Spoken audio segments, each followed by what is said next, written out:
दोस्तों, कैसे हो आप लोग। आज हम देखेंगे आरआरबी एनटीपीसी में पूछे गए जीके जीएस के प्रीवियस ईयर के क्वेश्चन। चलिए चलते हैं पहले क्वेश्चन की तरफ। निम्नलिखित में से कौन सा देश यूरोपीय संघ का हिस्सा नहीं है? तो मेरे प्यारे दोस्तों, इसका राइट आंसर है ऑप्शन डी, अर्जेंटीना इसका हिस्सा नहीं है। यूरोपीय संघ यूरोपीय महाद्वीप के 27 देशों का एक राजनीतिक व आर्थिक मंच है। हालांकि कुछ समय पूर्व इसके सदस्यों की संख्या 28 थी, किंतु जनवरी 2020 में इंग्लैंड द्वारा इसकी सदस्यता छोड़ दी गई। 1957 को यूरोप ने इनर सेक्स कहे जाने वाले 6 देशों France, Germany, Italy, Belgium, Netherlands, Luxembourg द्वारा रोम की संधि के माध्यम से यूरोपीय आर्थिक समुदाय की स्थापना की। इस संगठन को बाद में यूरोपीय संघ नाम दिया गया। निम्नलिखित में से कौन सा दुनिया का सबसे बड़ा ग्लेशियर है? तो मेरे प्यारे दोस्तों, इसका राइट आंसर है option B, Lambert Fisher glacier. दुनिया का सबसे बड़ा ग्लेशियर अंटार्कटिका का लैम्बर्ट फ्लेसर ग्लेशियर है, जो दुनिया की सबसे तेज चलने वाली बर्फ की धाराओं में से एक है। इनमें से कौन सा एंड्रॉयड मोबाइल ऑपरेटिंग सिस्टम का संस्करण नहीं है? तो मेरे प्यारे दोस्तों, इसका राइट आंसर है ऑप्शन सी, कैडीविन। ऑपरेटिंग सिस्टम प्रोग्राम का वह समूह है जो मोबाइल तथा उसके विभिन्न संसाधनों के कार्यों को नियंत्रण करने तथा हार्डवेयर, एप्लीकेशन, सॉफ्टवेयर उपयोगकर्ता के बीच संबंध स्थापित करता है। कुछ एंड्रॉयड मोबाइल ऑपरेटिंग सिस्टम निम्न हैं: Pie, Lollipop, Marshmallow, Android OS, Symbian OS आदि। कैडीविन एंड्रॉयड मोबाइल ऑपरेटिंग सिस्टम नहीं है। श्यामा प्रसाद मुखर्जी बंदरगाह निम्न में से किस स्थान पर है? तो मेरे प्यारे दोस्तों, इसका राइट आंसर है ऑप्शन ए, कोलकाता में। श्यामा प्रसाद मुखर्जी बंदरगाह कोलकाता में स्थित है। श्यामा प्रसाद मुखर्जी बंदरगाह कोलकाता में स्थित है। भारत सरकार ने कोलकाता बंदरगाह न्यास का नाम बदलकर श्यामा प्रसाद मुखर्जी न्यास कर। अगला क्वेश्चन है, निम्नलिखित में से कौन सिडबी का सही पूर्ण रूप है? तो मेरे प्यारे दोस्तों, इसका राइट आंसर है option C, small industries development bank of India. SIDBI का पूर्ण रूप है small industries development bank of India. Goa को पुर्तगाल से कब स्वतंत्रता प्राप्त हुई? तो मेरे प्यारे दोस्तों, इसका राइट आंसर है ऑप्शन सी, 1961 में।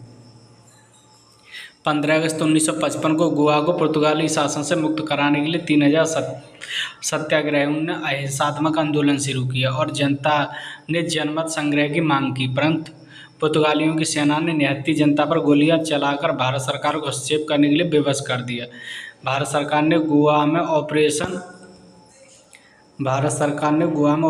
विजय चलाकर 19 दिसंबर 1961 को पुर्तगालियों से गोवा को आज़ाद कराया और गोवा 30 मई 1987 को गोवा भारत का 25वां राज्य बना। महाकालेश्वर मंदिर निम्नलिखित में से किस शहर में स्थित है? तो मेरे प्यारे दोस्तों, इसका राइट आंसर है ऑप्शन ए, उज्जैन में। महाकालेश्वर मंदिर मध्य प्रदेश राज्य के उज्जैन में स्थित है। भारतीय पशु कल्याण बोर्ड की स्थापना कब की गई थी? तो मेरे प्यारे दोस्तों, इसका राइट आंसर है ऑप्शन बी, 1968 में। भारतीय पशु कल्याण बोर्ड एक संवैधानिक सलाहकार निकाय है जिसकी स्थापना 1962 में पशु क्रूरता निवारण अधिनियम 1960 के तहत की गई थी। यह पशु कल्याण के मामले में भारत सरकार के पर्यावरण, वन, जलवायु परिवर्तन मंत्रालय को सलाह करता है। भारतीय पशु कल्याण बोर्ड का मुख्यालय हरियाणा के बल्लभगढ़ में स्थित है। निम्नलिखित में से कौन ICANN का सही पूर्ण रूप है? इसका राइट आंसर है the internet corporation for unsigned names and numbers. Option B ठीक है इसका। भारत के पहले चंद्र मिशन चंद्रयान फर्स्ट का सफल प्रक्षेपण कब किया गया था? तो इसका राइट आंसर है अक्टूबर 2008 में। चंद्रमा के लिए भारत का पहला मिशन चंद्रयान फर्स्ट भारत के अपने पहले चंद्रमा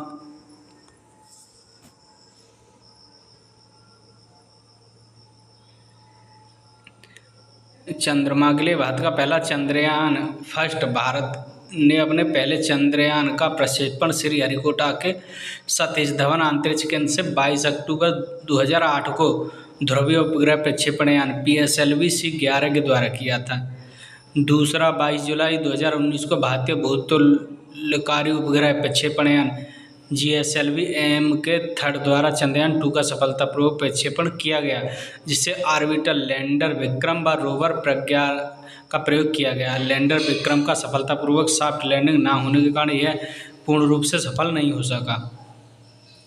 बंगाल की सेना के सैनिकों ने 10 मई 1857 को मेरठ के विद्रोह कर दिया। उस समय मुगल सम्राट कौन था? तो मेरे प्यारे दोस्तों, इसका राइट आंसर है बहादुर शाह जफर। 10 मई 1857 को मेरठ में विद्रोह के दौरान मुगल सम्राट बहादुर शाह जफर था। वे उर्दू के प्रसिद्ध कवि थे। वे अकबर द्वितीय के पुत्र थे। बहादुर शाह जफर की मृत्यु 7 नवंबर 1862 को रंगून म्यांमार में हुई थी। 1857 की क्रांति के समय भारत का गवर्नर जनरल लॉर्ड कैनिंग व इंग्लैंड के प्रधानमंत्री पार्मस्टन लेबर पार्टी के थे। ओम बिरला से पूर्व लोकसभा के अध्यक्ष कौन थे? तो मेरे प्यारे दोस्तों, इसका राइट आंसर है ऑप्शन ए, सुमित्रा महाजन।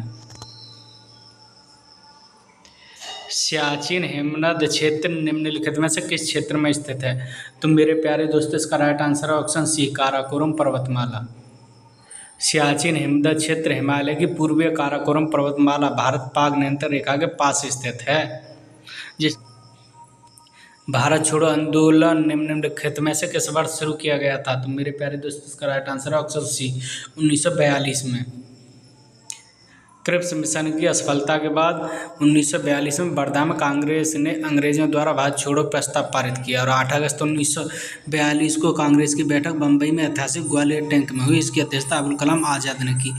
9 अगस्त 1942 को भारत छोड़ो आंदोलन की शुरुआत हुई। इस आंदोलन में गांधी जी ने करो या मरो का नारा दिया।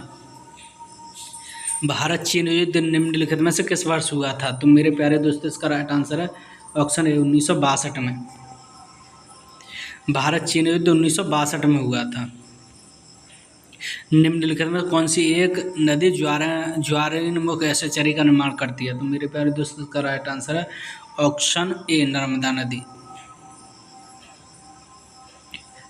श्वास नली निम्नलिखित में से किस मानव तंत्र का एक भाग है? तो मेरे प्यारे दोस्तों, इसका राइट आंसर है ऑप्शन डी, श्वसन तंत्र का। निम्नलिखित में से किस प्रकार का प्रकाश टेलीविजन रिमोट के उपकरण को संकेत देता है जिसे वह नियंत्रित करता है? तो मेरे प्यारे दोस्तों, इसका राइट आंसर है ऑप्शन सी, अवरक्त। सोवियत संघ का विघटन निम्नलिखित में से किस वर्ष हुआ था? तो मेरे प्यारे दोस्तों, इसका राइट आंसर है option C, 1991। Soviet socialist republic संघ USSR, जिसे आमतौर पर सोवियत संघ के नाम से जाना जाता है, इसकी उत्पत्ति 1917 में हुई। रूसी क्रांति के पश्चात 1922 में रूस, Ukraine, Belarus, Georgia, Armenia, Azerbaijan के बीच एक संधि पर हस्ताक्षर करके USSR का गठन हुआ। यह संवैधानिक रूप से 15 स्वशासित गणतंत्रों का एक संघ था जो 1922 से 1991 तक अस्तित्व में रहा। 31 दिसंबर 1991 को येल्टसिन के नेतृत्व में सोवियत संघ के 3 बड़े गणराज्य रूस, यूक्रेन, बेलारूस सोवियत संघ की समाप्ति की घोषणा की और इसे भंग कर दिया। निम्नलिखित में से कौन सी ग्रंथि इंसुलिन हार्मोन का उत्पादन करती है? तो इसका राइट आंसर है अग्नाशय, ऑप्शन डी। अग्नाशय मानव शरीर की दूसरी सबसे बड़ी ग्रंथि है। इसकी प्रमुख विशेषता यह है कि यह एक अंतःस्रावी व बाह्यस्रावी दोनों प्रकार की ग्रंथि है। सोवियत संघ का विघटन कब हुआ था? तो इसका राइट आंसर है ऑप्शन सी, 1991 में। नए संसद भवन का निर्माण निम्नलिखित में से किस परियोजना के तहत किया गया था? नए संसद भवन का निर्माण इनमें से किस परियोजना के तहत किया गया था? तो मेरे प्यारे दोस्तों, इसका राइट आंसर है ऑप्शन बी, सेंट्रल विस्टा परियोजना के तहत। नए संसद भवन का निर्माण सेंट्रल विस्टा परियोजना के तहत शुरू किया गया है। यह केंद्र सरकार की NDA सरकार की एक महत्वाकांक्षी परियोजना थी। निम्नलिखित में से कौन सी विद्युत चुंबकीय तरंगें हैं? तो इसका राइट आंसर है ऑप्शन सी, एक्स किरण है। मुंबई का जूहू बीच किसका हिस्सा है? तो इसका राइट आंसर है ऑप्शन डी, अरब सागर का। इनमें से कौन सा रोग जल प्रदूषण के कारण नहीं होता है? तो इसका राइट आंसर है ऑप्शन डी, प्लेग। वैश्विक स्तर पर विश्व साइकिल दिवस कब मनाया जाता है? तो इसका राइट आंसर है ऑप्शन सी, 3 जून को। महत्वपूर्ण दिवस देखते हैं। विश्व खाद्य दिवस 7 जून को मनाया जाता है। विश्व महासागर दिवस 8 जून को मनाया जाता है। विश्व बाल श्रम निषेध दिवस 12 जून को और विश्व रक्तदान दिवस 14 जून को मनाया जाता है। भारतीय संविधान के अनुसार निम्नलिखित में से कौन मंत्रिपरिषद का गठन नहीं करते हैं? तो मेरे प्यारे दोस्तों, इसका राइट आंसर है ऑप्शन सी, स्थानीय सरकार के मंत्री। निम्नलिखित में कौन आचार्य के लिए एक अच्छा परीक्षक नहीं है? तो इसका राइट आंसर है ऑप्शन डी, काली मिर्च। रबी और खरीफ मौसम के बीच एक छोटा मौसम होता है जिसे क्या कहा जाता है? तो इसका राइट आंसर है ऑप्शन सी, जायद मौसम। रबी और खरीफ मौसम के बीच एक छोटा मौसम होता है जिसे क्या कहा जाता है? तो इसका राइट आंसर है ऑप्शन डी, जायद मौसम। भारतीय जलवायु विशेषताओं के आधार पर यह मुख्यतः 3 फसलों के अंतर्गत आती है। यह हैं रबी की फसलें, नवंबर और दिसंबर से मार्च अप्रैल तक बोई जाती हैं। गेहूँ, चना, मटर, सरसों आदि। खरीफ मई जून से बो करके सितंबर अक्टूबर में काट ली जाती हैं। धान, बाजरा, मक्का, मूंगफली, चना। जायद रबी के पश्चात व खरीफ के पहले अप्रैल से जून के मध्य ककड़ी, खीरा, तरबूज, खरबूज, सब्जियां, चरी, मूंग आदि आते हैं। जवाहरलाल नेहरू के अनुसार निम्न में से किसे आधुनिक भारत के मंदिरों के रूप में जाना जाता है? तो इसका राइट आंसर है ऑप्शन ए, डैम्स।